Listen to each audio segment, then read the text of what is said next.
Get home field advantage with the Xfinity 10G network. The fastest internet with ultra-low lag. Even during peak hours, get a strong, reliable connection. With internet this powerful, you can tackle anything. The Xfinity 10G network. The future starts now.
What you guys saw tonight and what you saw on those two interceptions.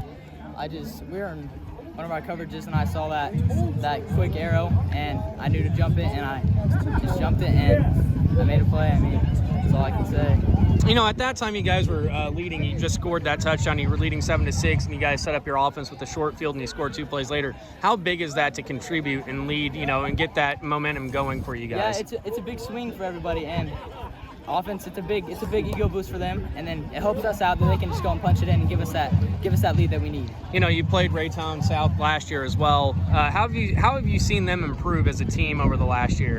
They definitely came together. They came together a lot, and it's a good team. It's a really good team. You guys lost to Platte County early in the season. You guys got over that loss, won 3 games in a row, now 4. Just what does it mean to be in this position and where you guys are as a team right now, and what do you have to improve on as the season goes forward? We're just coming together a lot as a group. We're getting closer and closer every day, and everyone's working their butt off.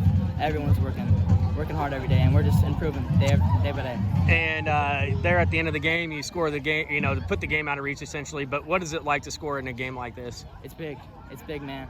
It's just a great feeling overall to come to the sideline, have all your teammates cheering you on, and just to know that you put it away. All right, thank you. Yeah, no problem. Our team tonight. Oh, very much so. Very good Raytown South team. Yes, and they walked down the field, scored the opening touchdown. You guys go down and take 6 minutes off the clock and score, but it was that second possession where I feel like you guys really seized momentum there. With Roman's interception that set up that 2-play drive. How big was that for you guys, seizing momentum right then and there? Well, I think it's big. They're really big up front. They always have a good scheme. They're well coached, and they've got speed. And they've got kids that if you don't take the right angle and you're not in the right position, they can make you hurt. And it took us a while to get adjusted to their speed. And we knew that was going to happen. We just kind of hoped that we would, go score first, and then we'd have to be able to adjust it. But the thing I liked about our kids, just our resiliency. Offensively, we came back, marched it right down the field, controlled the clock, let our defense kind of get their bearings a little bit. And then they popped a couple big ones, and then the interception just kind of allowed for us to exhale, take a deep breath, and then play football. You got to give them credit. They made some big plays down the street, even in the first half, and we came away with turnovers at times. That's kind of our MO. We're going to try to get them on the ground and make them snap it again.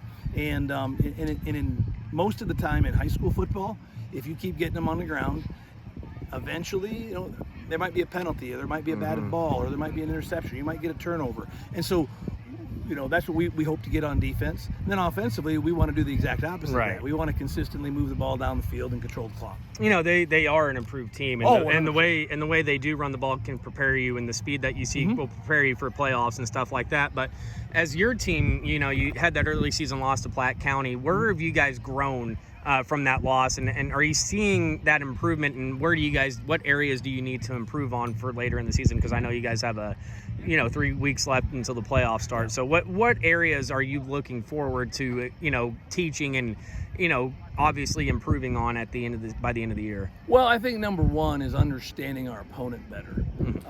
Platte County threw it all over the place and mixed in the run really well with a really talented back, and they've got athletes and big strong quarterback, And we didn't stay in lanes very well. We didn't communicate very well, and we just made some uncharacteristic mistakes.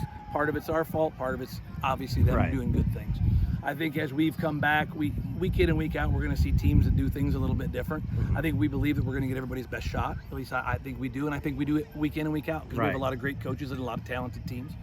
And so you're having to get better at doing different things. Tonight, we didn't do as good a job as we would have liked in the run game. Right. And part of that is, you know what, we did replace nine starters on each side of the ball this year. And they're still learning that I have to do this, and when I do this, and when they're doing this, it's part of what we call being a good football player.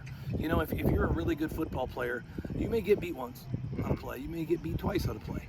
But by play 3, you better have it figured out. If you're tired of getting trapped, or you're tired of getting beat on the out, or you're whatever it is, and we've got to do a better job, whether it's a pass situation or run situation, of learning on the fly and adjusting and playing football. Right. And is that, you mentioned it, you had those teams last year and the year before last that won the state championships and went deep in the state playoffs.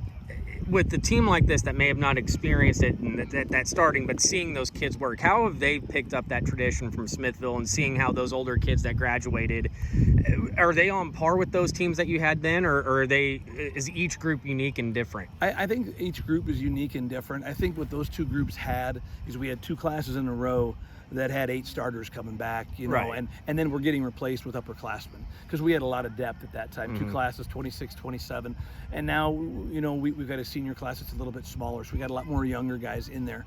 But those guys are doing a great job. Proud of them with the way they've been handling things. I think what it comes down to is 3 years ago, or I guess 3 years ago, we started 8 sophomores. And then on a team that went to the semifinals and lost to the Lions and probably shouldn't have. Right. And those kids had a lot of on-field experience. A lot of guys that had on-field experience in big games. And those guys were on both sides of the ball.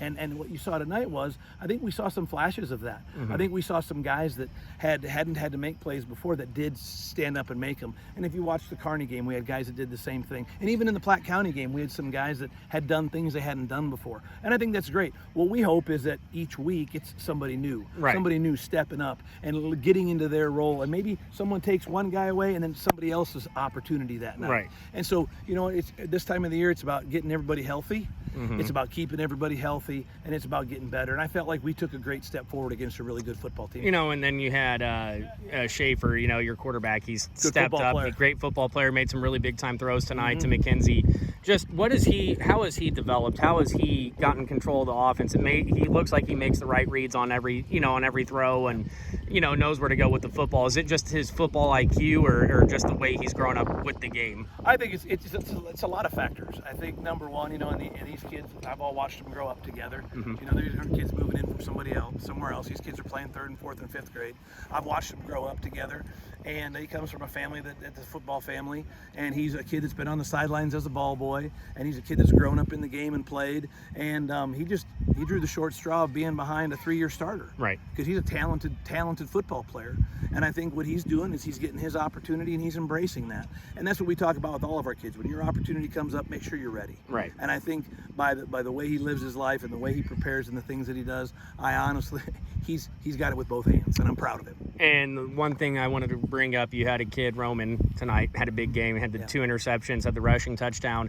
As a junior, it's one of those things you have to look at and see, where he's at. How has he grown as a player since you've been coaching him? Phenomenally.